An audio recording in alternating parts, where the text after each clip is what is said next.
Good morning, ArtisBlu here. ARTIS Blue, you know how it is. So look, check it out.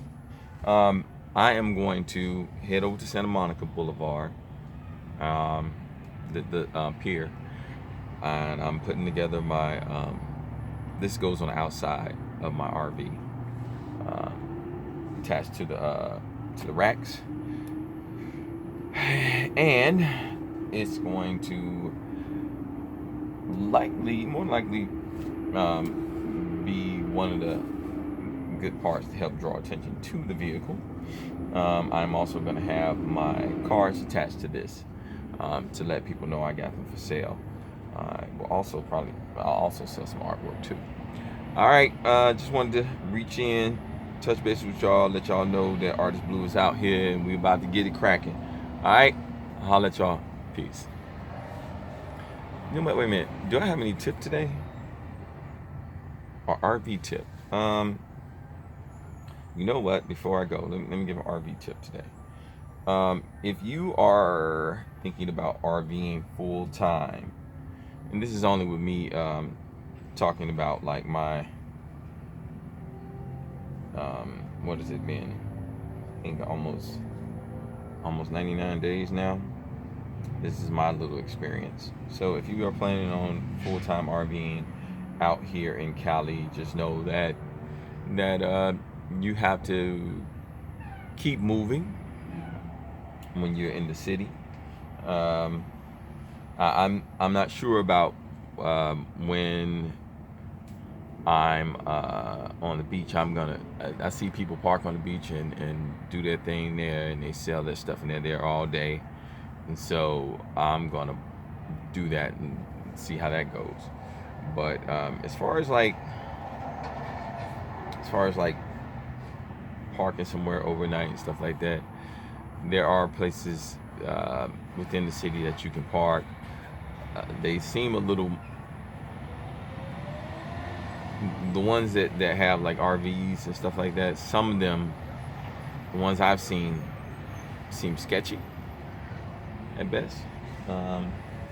And I don't really think I would personally go over there and park, because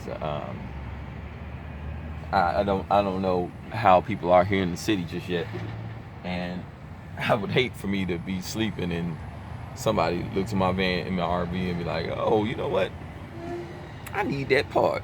In order to get my RV running and moving up the street, let me go get that part from the partner.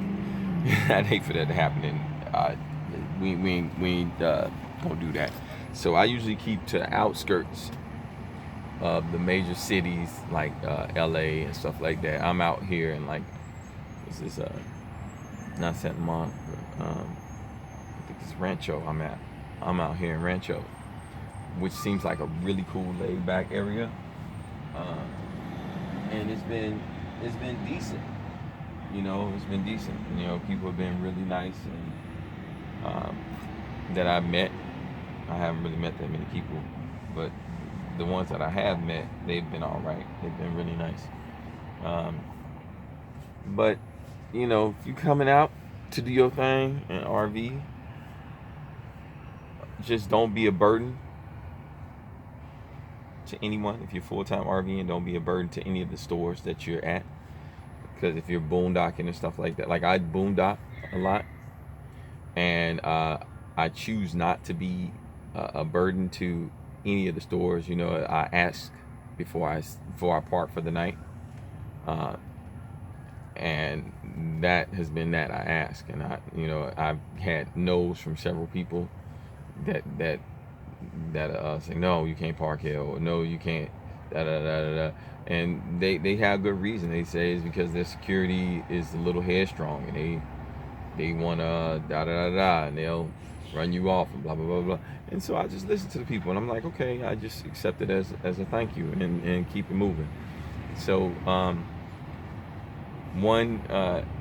if you're doing like I'm doing, and you go to a place and you're boondocking, that means if you gotta set anything outside, like say your clothes or something like that, to let them air dry or something like that, have it. I wouldn't do that in like in a parking lot or anything like that while I'm planning on staying overnight. But I do pull out my solar panels in those parking lots, and that's about the only thing I leave on the ground, because I don't want nobody to think that I'm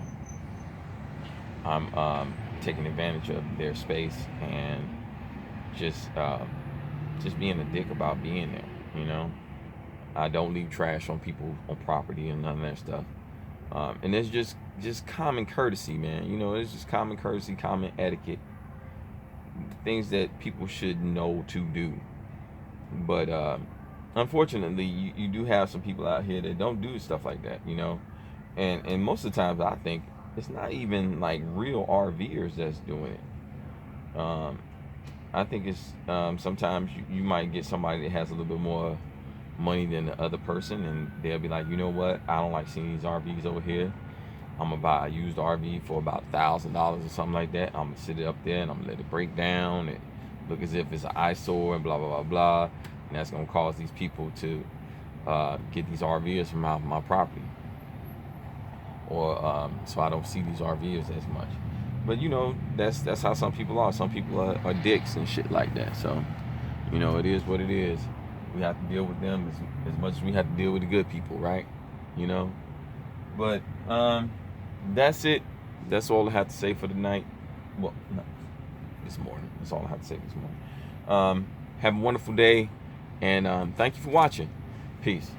I hope this was informative. Remember, don't be a burden. Don't be overbearing and a burden. All right, peace. Whoops. Peace.